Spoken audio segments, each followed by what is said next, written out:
আপনাদের অবহেলার কারণে আমরা আজকে বঞ্চিত, আমরা লাঞ্ছিত।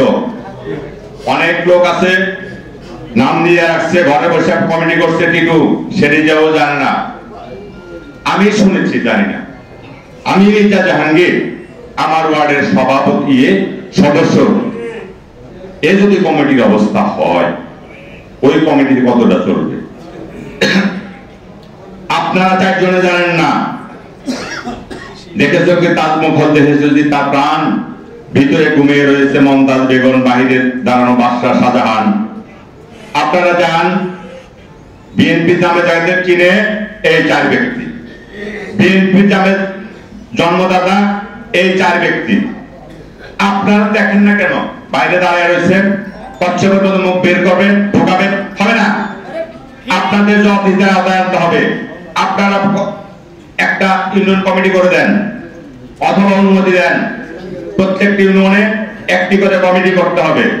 সেই কমিটি ওই ইউনিয়নে আমরা যারা বঞ্চিত, লাঞ্ছিত, যারা অবহেলিত, তারা ওই ইউনিয়ন চালাবে আপনাদের পক্ষে। আপনারা প্রত্যেকটি ইউনিয়নে যাবেন, কথা দিয়ে কথা রাখবেন না, ফোন দিলে ফোন ধরবেন না, কেউ কারো খবর রাখবেন না। আপনাদের দ্বারাই, আপনাদের কারণেই আমরা আজকে বঞ্চিত। এই দায়িত্ব আপনাদের নিতে হবে। এই দায়িত্ব আপনাদের। আমরা অহনিশি টাকা মাত্র 80, আমরা আপনার একটা ফোনের জন্য পাগলের মতো চেয়ে থাকি। আপনারা তো ফোন দিবেনই না, আমরা দিলেও ধরবেন না কেন? আমরা এমপির জন্য নির্বাচন করছি, আমি এমপি হব, আমি এমপির জন্য লাঞ্ছিত হচ্ছি, আমি এমপির জন্য জেলখানা যাচ্ছি, আমি এমপির জন্য মানুষের কাছে ভোট চাচ্ছি না আপনাদের জন্য।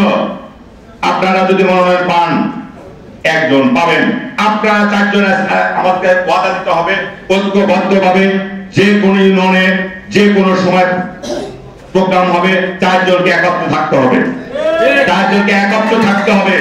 আর যারা এখানে আরো যারা নেতৃবৃন্দ আছে বয়োজ্যেষ্ঠ, তাদেরকেও আপনাদের সাথে রাখতে হবে। আপনারা কি দেখেছেন?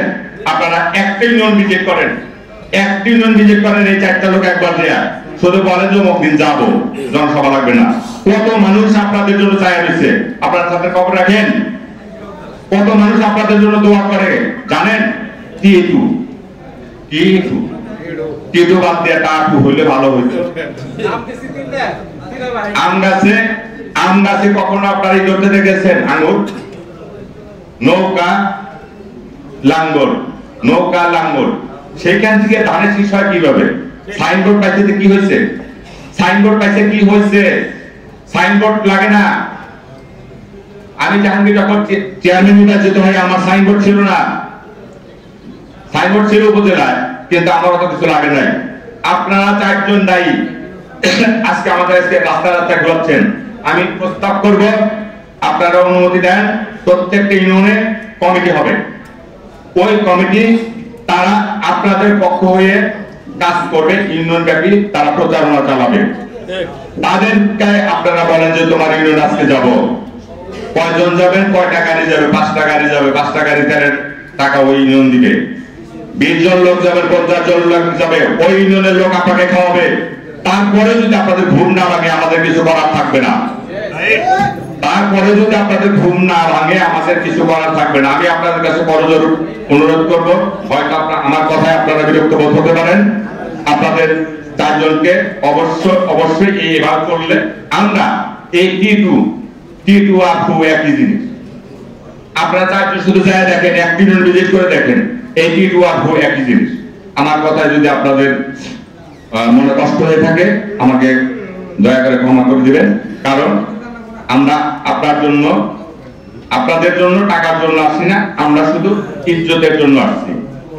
যে দীর্ঘদিন যাবত আমরা নিষ্পেষিত, আমরা সাবেক আবার নতুন সাইনবোর্ড দিয়ে দিচ্ছে, নির্বাচিত অথবা অনুমোদিত কমিটি না হইলে কোন জনসভা করণ যাব না। আমরা আওয়ামী লীগের কথা বলবো? আমরা কি জাতীয় পার্টির মিটিং করবো? এইটা একটা চালাকি। কারণ বিশেষ করে সারা বাংলাদেশ না হইলেও বিশেষ করে কালিয়াতীতে এমন একটা কমিটি হয়েছে, যে কমিটি কোনো জায়গায় ধরা যায় না, যে কমিটি কোনো জায়গায় ধরা যায় না। আপনাদের কাছে আরেকটা সবিনয় অনুরোধ রাখবো, আপনারা সবই জানেন, সবাই বলছে বর্তমান যে অস্থিরতা চলছে, চালানো হচ্ছে, চলে না, চালানো হচ্ছে, চলতে থাকবে। নামটা কিন্তু সর্বপ্রথম বিএনপির আসবে। আপনারা সকলে দয়া করে আমরা সজাগ থাকবো, কেউ যেন অপকর্ম করে পার না হয়। সে যদি বিএনপির কেউ হয়, তাকে ধরে আমার নেতা, আমাদের নেতা, রাষ্ট্রনায়ক, আগামী রাষ্ট্রনায়ক জনাব তারেক রহমানের কথা, তাকে ধরে আইনের কাছে সুপর্দ করুন। এই আইনের কাছে সুপর্দ করুন, সে যদি বিএনপির হয়। অতএব আপনারা খেয়াল রাখবেন, আপনাদের মাঝে 71 সালে বাংলাদেশে হিন্দু ছিল 33